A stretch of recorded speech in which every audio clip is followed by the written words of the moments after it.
When Millie approached you after the course in Riverside and said, I'm so silly I did this, you saw something in her that if the other writer said, well, I don't want to take the Grapes of Wrath and outline it, well then they believe in this romance of being able to write and just sort of sit down and I'm going to take a bottle of scotch and a cigarette and pound away all the things that happen to me. They're in love with the image of being a writer. You know, it's the romance of being a writer, the struggle, the torment, the agony and the ecstasy, all of those grandiose concepts that writers have done to get bigger paydays.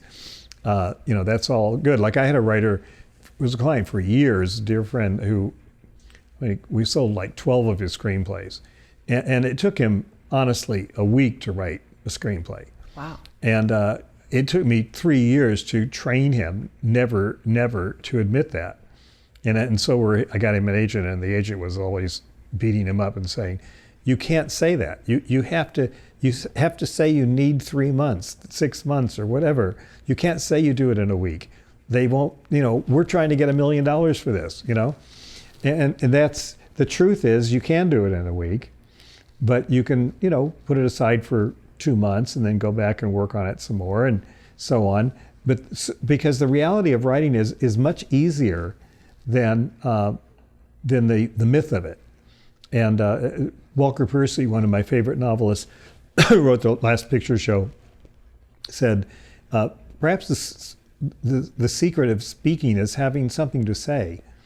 And that's what it's all about. You have a story to tell, then you can tell it. It's not a problem. Just don't start writing it until you know the story.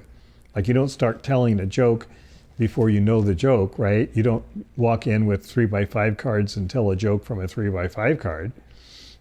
You know the thing by heart, and then you tell it. And it's not the agony. It doesn't need to be the agony. And when you don't have a structure, that is, when you haven't learned the mechanics of it, like the two kinds of productive writers, when you learn the mechanics, you can be happy, and you can do it whenever you want to do it. Like any writer who knows them will tell you they can write on trains, buses, planes. They can write standing up, sitting down. I had a dear friend, Nancy Friedman, my client for years, who wrote on her back for the last 10 years of her life because she couldn't sit up and she couldn't stand up. And so she wrote on her back and she just kept writing books. And the writing is easier if you know what you're doing. And, you know, whether it's Harlan Ellison or Ray Bradbury, they'll all tell you the same thing. But when you think it's this huge agony, and it is, like Virginia Woolf, you know, and so on, she's never figured it out. That's why. She's believed that it has to be an agony to be good. And I don't think Shakespeare was in agony. I think he was just dashing the stuff off as fast as he could write because he was reading everything that was coming from Italy and from, you know, south of Europe, and stealing it like crazy, redoing it, copying it. You heard stories all around, and you just couldn't wait, you know, before going to the pub and after going to the pub to sit down and dash it off. And he revised, you know, he spent a lot of time revising.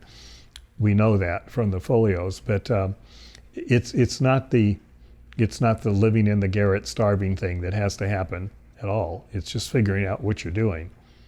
It's a craft, you know, it's a craft that has to be learned. And the art comes in. There are brilliant people who do the craft, and there are not so brilliant people who can do the craft. So there's plenty of room for art, but doesn't have to be cutting your ear off kind of thing.